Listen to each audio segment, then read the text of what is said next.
De comenzar la jornada bien informados.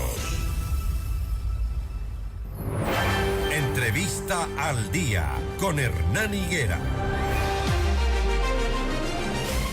Saludamos a esta hora a Marcelo Espinel, subdirector de la Fundación Ciudadanía y Desarrollo. El panorama electoral y la renovación de la Corte Nacional de Justicia. Vamos a evaluar con él en los siguientes minutos. Buenos días, Marcelo. Hernán, muy buenos días, un cordial saludo. Un gusto. Bueno, el Tribunal Contencioso Electoral aún tiene 4 recursos de apelación pendientes para que la decisión de repetir las elecciones para asambleístas en el exterior quede en firme. Independientemente de ello, el Consejo Nacional Electoral avanza con los preparativos porque, a pesar de que el tiempo es corto y establece, la normativa establece un tiempo de 10 días, pues se van por encima de el tiempo, se pasan la ley por el forro, como se dice normalmente, y vamos a llegar a unas elecciones de asambleístas en segunda vuelta con el presidente de la República electo. Esto que no había sucedido antes en el país, pues va a suceder por disposición y orden del Consejo Nacional Electoral, que hasta hoy a los ecuatorianos no nos dan respuesta sobre qué pasó con el voto telemático. En ese andarivel empecemos, Marcelo. Bueno, estamos con un Consejo Nacional Electoral que está en deuda con los ecuatorianos, no solo por el tema al que haces mención, Hernán, sino también por otros aspectos referentes al financiamiento de la política que lo hemos denunciado desde Fundación Ciudadanía y Desarrollo. Es una pena que sí, estamos conscientes que estuvimos frente a una situación extraordinaria, pero esa no debería ser una justificación para vulnerar el Estado de Derecho. Como he mencionado en otras ocasiones, si es que la autoridad electoral no cumple con la ley, ¿cómo esperan que los candidatos cumplan con la ley? ¿Cómo se espera que los ciudadanos cumplan con la ley? Desafortunadamente, esto está dejando un mal precedente. Veamos qué es lo que resuelve el Tribunal Contencioso Electoral, porque a la larga, lo que está obligado a hacer el Consejo Nacional Electoral es a garantizar elecciones libres, transparentes y justas. Y al menos estos dos últimos aspectos no estamos obteniendo los ecuatorianos por parte de esta institución. ¿Es un atentado a la democracia esto? Yo creo que sí. A la larga hay que considerar que la democracia no solo son elecciones. La democracia es respetar el Estado de Derecho. Y el Estado de Derecho debe caracterizarse por un respeto irrestricto a lo que determina la ley. Y la ley menciona de forma clara cuáles son las causales para repetir elecciones, así como también el tiempo en el que debían realizarse. Lo que está sucediendo hoy por hoy en el país no se ajusta a lo que determina el Código de la Democracia. Según vemos con los preparativos y los anuncios hechos por los miembros del Consejo Nacional Electoral, las elecciones en el exterior van porque van en el próximo 15 de octubre, algo que no está permitido. Sin duda que sí, habrá que ver que si es que se realizan las elecciones y en este caso el Tribunal Contencioso Electoral determina que las mismas no debían darse, pues nuevamente entraremos en una disputa en la cual los ciudadanos vuelvan a desconfiar de las instituciones. Una disputa entre el Consejo Nacional Electoral y el Tribunal Contencioso Electoral. En todo caso, el Tribunal Contencioso Electoral también ha señalado que procurará despachar todos los recursos presentados antes de este 15 de octubre para evitar de esta forma que suceda esto que acabo de mencionar, Hernán.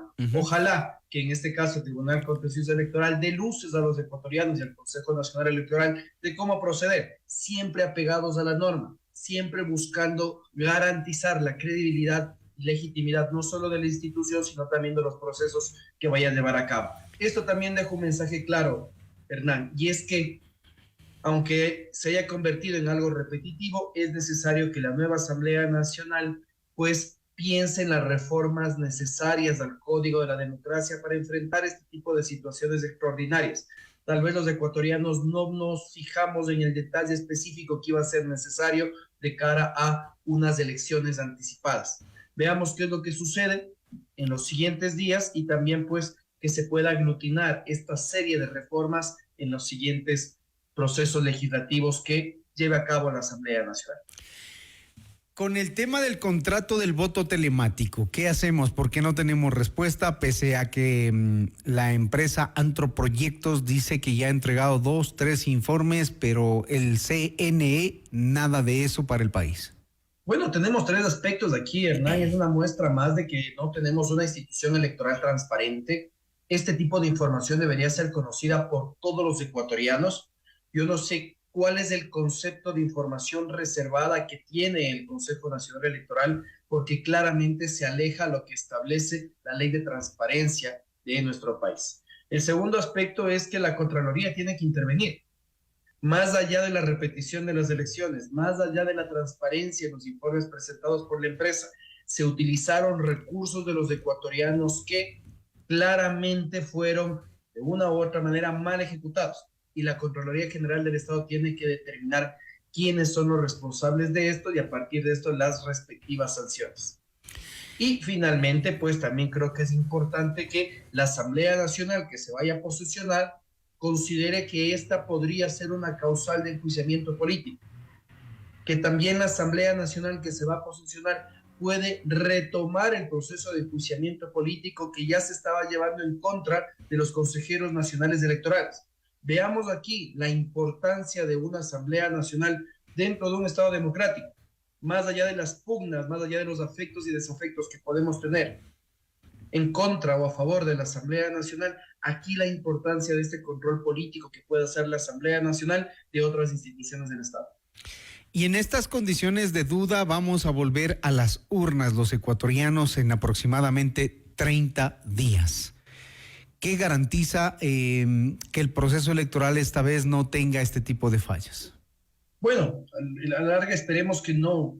Afortunadamente no se va a realizar un voto telemático, se espera realizar nuevamente este voto manual. Esperemos que no encontremos estas típicas caídas del sistema, que se fue el sistema, que se fue la luz, que eso hace que los ecuatorianos dudemos de los resultados.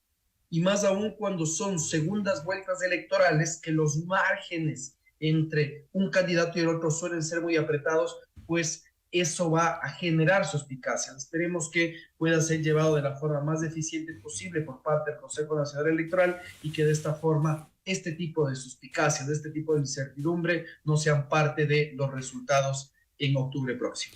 Marcelo Espinel, subdirector de la Fundación Ciudadanía y Desarrollo, ¿cómo evalúa el panorama electoral? Lo que están haciendo los candidatos, las propuestas, las ofertas y cómo el país las está recibiendo. Estamos en una campaña prácticamente digital, ¿no? Sí, yo creo que ya hemos cambiado las lógicas en las cuales se realizaba campaña en los últimos años. Incluso eso nos hace repensar o que debamos repensar el uso de el fondo de promoción electoral que tienen los candidatos, que se paga con los recursos de los ecuatorianos. Serán muy pocos los candidatos que tengan interés en usar este fondo de promoción electoral en los medios de comunicación tradicional.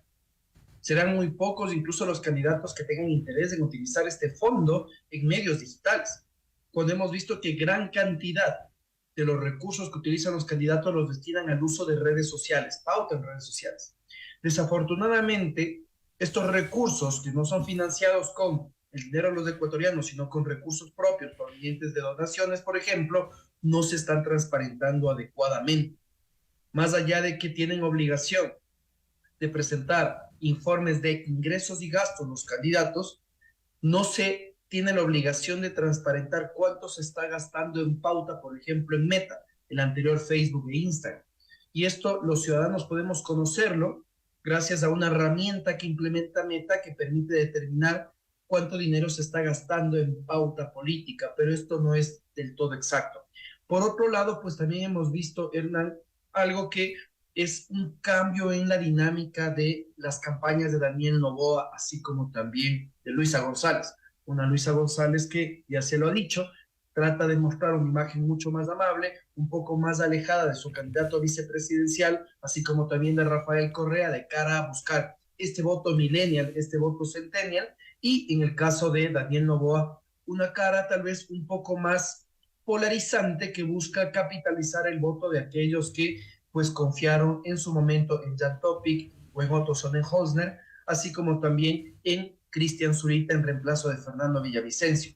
Veamos si es que estas estrategias dan resultado, pero finalmente creo, Hernán, que aún queda mucho tiempo. A la larga estamos en una campaña relativamente más larga, la que dimos durante la primera vuelta, y habrá que ver cómo en la última semana se van alineando las estrategias de cada uno de los candidatos.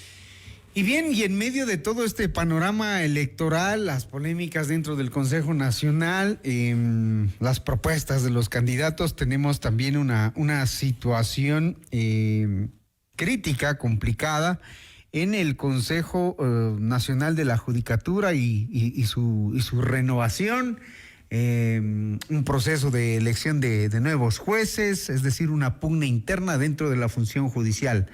¿Esto cómo debemos asumirlo los ciudadanos en todo este proceso en el que estamos viviendo? El proceso sin duda es preocupante y obliga a que los ciudadanos, los medios de comunicación y la sociedad civil pongamos un ojo en cómo se va a designar a los 7 jueces de la Corte Nacional de Justicia, la corte ordinaria más importante del país.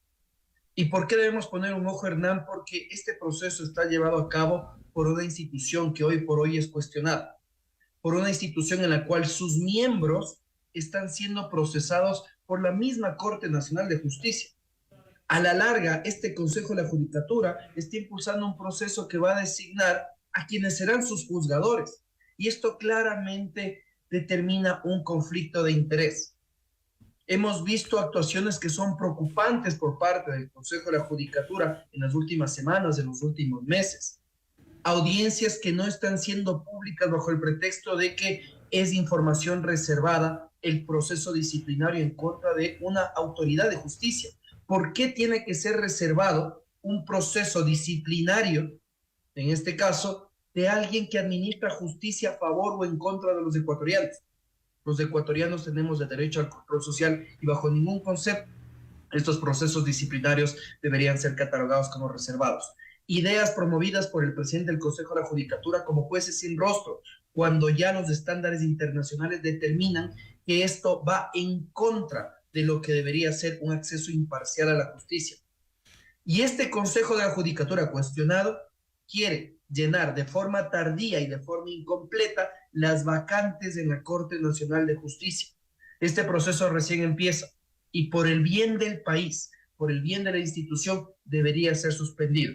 Incluso por el bien del país y el bien de la institución, aquellos miembros del Consejo de la Judicatura que hoy por hoy están siendo cuestionados por la justicia deberían dar un paso al costado.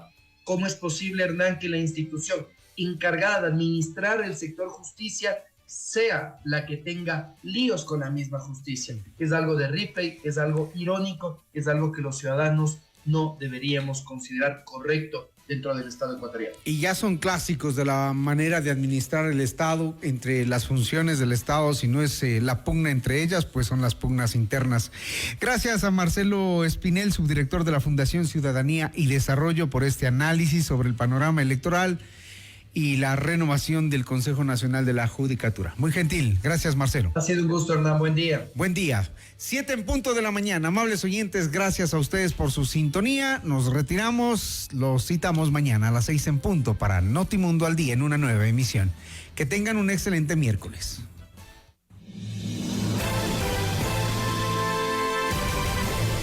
FM Mundo presentó Notimundo al Día, el mejor espacio para iniciar